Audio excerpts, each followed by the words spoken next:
सुख और दुख तो भगवान की देन है, पर मैं अपने पति के हिस्से में सिर्फ खुशियाँ मांगती हूँ भगवान से। दुख वो मेरे हिस्से में दे दें, पर मेरे पति के हिस्से में सिर्फ सुख आने चाहिए।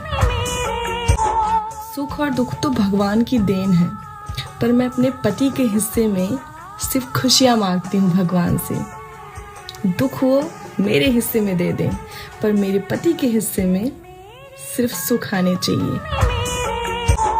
सुख और दुख तो भगवान की देन है, पर मैं अपने पति के हिस्से में सिर्फ खुशियाँ मांगती हूँ भगवान से। दुख वो मेरे हिस्से में दे दें, पर मेरे पति के हिस्से में सिर्फ सुख आने चाहिए। सुख और दुख तो भगवान की देन है, पर मैं अपने पति के हिस्से में सिर्फ खुशियाँ मांगती हूँ भगवान से। दुख वो मेरे हिस्से में दे दें, पर मेरे पति के हिस्से में सिर्फ सुख आने चाहिए। सुख और दुख तो भगवान की देन है, पर मैं अपने पति के हिस्से में सिर्फ खुशियाँ मांगती हूँ भगवान से। दुख वो मेरे हिस्से में दे दें, पर मेरे पति के हिस्से में सिर्फ सुख आने चाहिए।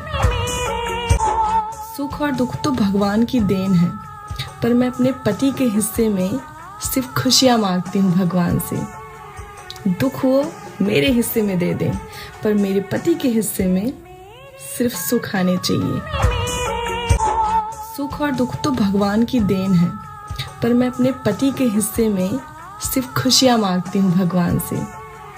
दुख वो मेरे हिस्से में दे दें, पर मेरे पति के हिस्से में सिर्फ सुख आने चाहिए। सुख और दुख तो भगवान की देन है, पर मैं अपने